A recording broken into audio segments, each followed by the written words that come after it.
Okay, Australia have won 54-6 against Fiji a couple of hours ago, an hour ago. Valentine Holmes breaks his own World Cup record, scoring 6 tries. But I say this, despite the scoreline, Fiji can be very proud of their achievements and how they have grown as a side and where they were 2008 when they started this project to where they are now. The same can be said of Tonga, the same can be said of Papua New Guinea. Those three nations have really come on strong. Samoa, I think, have gone backwards, but the other three tier 2 nations have come on really strong. Lebanon can be proud of what they've done. Ireland can be proud. So some of these tier 2 nations can be really proud of where they come from. And this result is one result, but this Australia side is now scary. Valentine Holmes is getting 6 tries. How do you stop him? I mean, Tonga and England, I think Tonga have the best bet of challenging periods of the final. But I'm not going to predict who gets through with England and Tonga. It also depends on selection of England and selection of Tonga and who's injured, who's not, who's just things like that. But my God, that is terrifying. That's terrifying. I have no doubt that it's now Australia's World Cup to lose. They were favourites going into it, but the way they have just got better and better, and there is no way of stopping them. That doesn't, it's like a steamroller. And regardless that a lot of their core is basically this is their last major tournament, this is the last World Cup, this is their last international, etc., and they're going to move on and just focus on club and state of origin. Mamaninga has controlled the state of origin rivalry in the forward and backs between New South Wales and Queensland really well. So that weakness is gone. And I thought that could be their only weakness, is there could be, okay, a bit of forward and back between players should things go against them. Or they struggle and it'd be a closer game. That's not there. The leadership group is solid. The coaching is solid. There is not a weakness in this side now. I think possibly Morgan could be their weakest link in the back line. But look at the season he had for North Queensland. So there is no weak point in this side at all that I can see. But Fiji should not be disappointed with where they've come. They lost to the better side. That is it. Even if it was a 10-point gap, it would still be Australia the best side in the world. And Fiji have come a long, long way. And that was just going too far for them this time. But they can now say, look, that's where we are, that's where we want to be. And they can aim higher and take lessons and stock from this and go, look, we're Olympic champions at Rugby Union Sevens. We have a gold medal in that.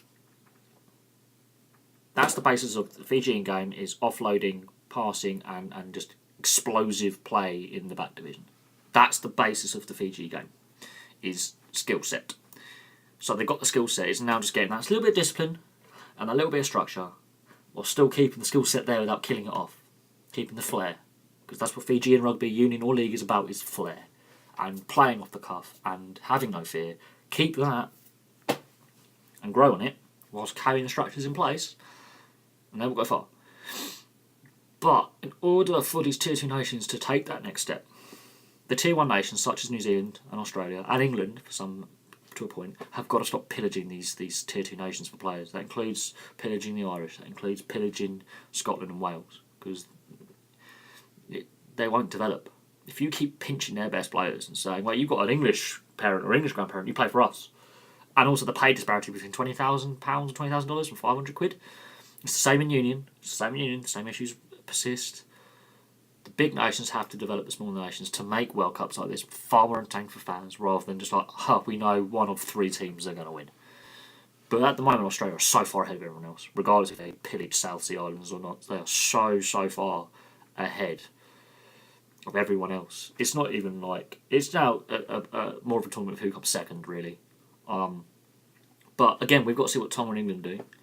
We then have to see how they perform, who comes through that, and then who faced Australia in Brisbane on December the 2nd. That is now the goal, is to get to that final. And if Tonga get to that final, it doesn't matter if they lose now. It doesn't matter if they lose to Australia if they get to the final. Because it won't be disappointing for them. And it might be, because they're well supported, but it won't be a disappointment from where they were as well. Fiji should not be disappointed where they've come from. But 54-6 is a bit of an unfair scoreline, but at the same time, Australia have just got better to the point where it is just a juggernaut now, and there's no stopping them. I cannot see them being stopped in that final, but either Tonga or England. England definitely not. With their imbalanced side, I keep going on about the imbalance between right and left. Australia are balanced across the field. The fact that Valentine Holmes scores 5 or 6 tries a game is irrelevant. They can score down the other wing as well. The fact that we can only, for some reason, we're not giving Ryan Hall the ball, and we keep putting second row in Bateman rather than Percival, who is a specialist centre, in I don't understand why Wade Bennett keeps doing this. Bateman is good for cover if there's an injury in like league form, as in just generally at the club level. International level, he is not an international centre. He's a good cover if like you have to, there's a head injury or the player's gone off injured and you just do the old emergency sub there. Fine. The interchange, he's great, but not for 80 minutes. It doesn't work. He hasn't got the handling skills. Percival has the handling skills. I don't understand why you brought Percival on the bloody trip. I don't understand that selection. Other back selections I can understand by having Widdop at fullback and Kevin Brown if he's fit in the halves. Rashford, he's a very hot and cold player. He's got too many mistakes in his game. But I can understand having Widdop playing at fullback because he can play that position. And he seems better suited, at international rugby at least, at playing that position. He's also a damn good half, as St George Illawarra Dragons will tell you. Their fans will tell you he's a damn good halfback. Anyway, I'm going to stop that there. Thank you very much for watching. Please like and subscribe, place your comments below, and I will have another video for you after the in-game tomorrow. Thank you very much for watching. I shall see you soon.